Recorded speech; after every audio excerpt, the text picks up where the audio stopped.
Uprising which is going on now in Kenya, but could happen also in other countries. If we share analysis and methods, we can be able to deal with this, because the problem with the youth is really part of the bigger problem of the whole economy. What we have advised these Ugandans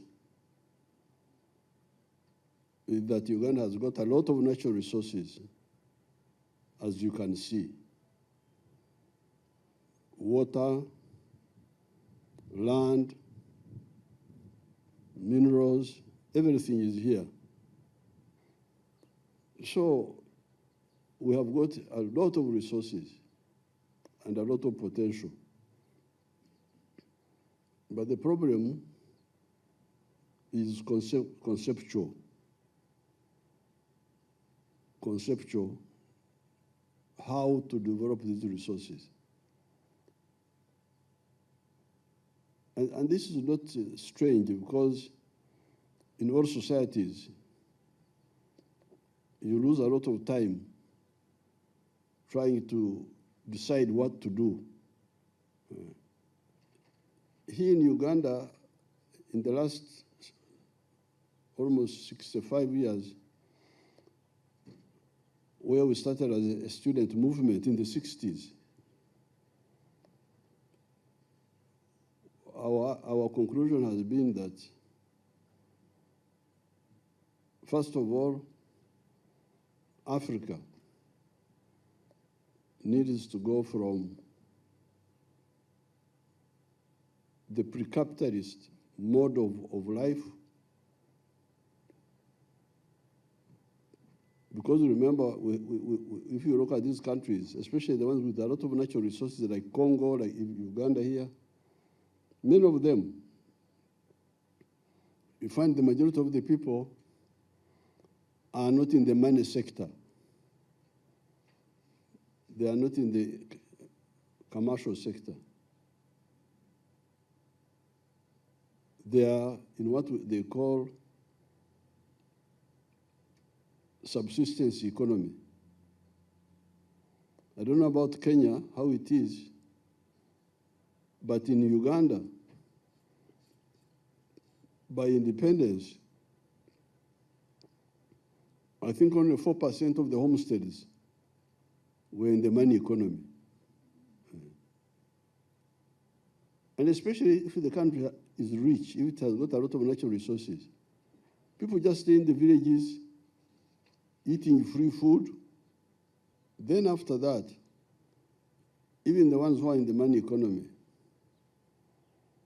are they in the money economy with echibaro, as we say? Echibaro is our Bantu word here for esabu, for kuchambua. I think this word would be kuchambua, analysis. To make an analysis and select enterprises which are profitable for the families. Because you see, you can grow, you can do activities like cotton. You find Uganda is producing a lot of cotton. But the homesteads producing the cotton are in poverty. Because first of all, to produce cotton properly, you need big land to do it on a big scale. I hear now that the people in the money economy are now 67%, 33% are still there, being fed by the others. Secondly, even when you wake up and you join the money economy, do so with the chibaro. Now, when you do that, the third question is, what are the sectors of the economy that can address those problems? Because when you are talking of the Gen Z, these grandchildren, you are really talking of 5 things which people mix up. One is peace. Peace. You must have peace. And peace means absence of war, but also either absence or minimal crime. Then you have peace. Then after peace, you need development.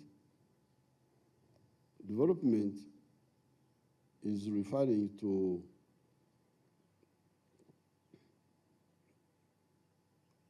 common assets of the people. The roads, the railway, the schools, the hospitals, the electricity, infrastructure, what people call infrastructure. Much of that is part of development. But part of the confusion, which is also caused by World Bank and these other groups, is that you can have that development, the roads can be there, the schools can be there, but you still have poverty. Because poverty is to the individual, to the family, to the company. Development is for all, but wealth is for either me or with the family or with the company or with the area, the zone. That's where poverty or wealth is. So apart from peace, the next word is development. But the third word is wealth. Are we emphasizing wealth enough? So therefore, must be clear that every family must be involved in wealth creation.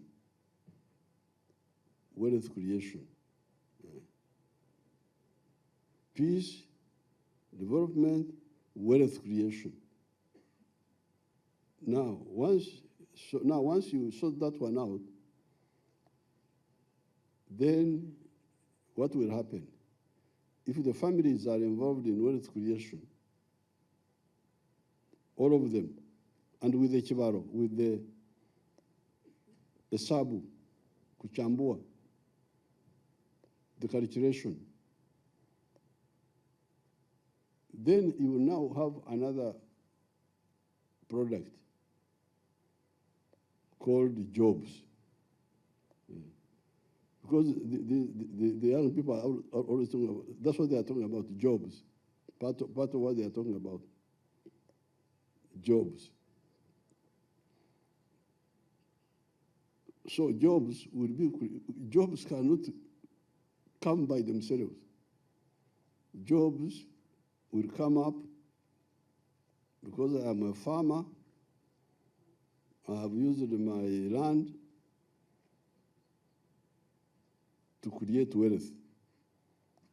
Cows, farming, what. And in the process, I can employ 10 people, 20 people, and so on. Where do jobs come from? Because where do jobs come from? They come from wealth. Wealth by whom? By mainly the private sector, or both Ugandans and outsiders who are coming, what they call foreign investors. The more you have, the better. But then, the other question we need to be clear about, in which sectors is wealth to be found? So that's why we tell our people here, please, there's commercial agriculture.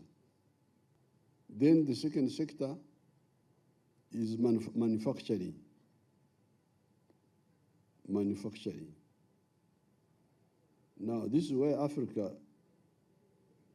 my daughter from Ukambani, where Africa now runs into problems. Because they produce raw materials. They end at raw materials. Now, this uniform I'm putting on is from here, from Nigeria, from Jinja. This uniform has got 6 or so job levels. You grow the cotton, that is jobs, that is money. The next stage is what they call ginning. You gin the cotton, where you remove the seeds from the cotton. Those are jobs, that's more money. Now, many of the African countries export cotton at that stage, at stage 2.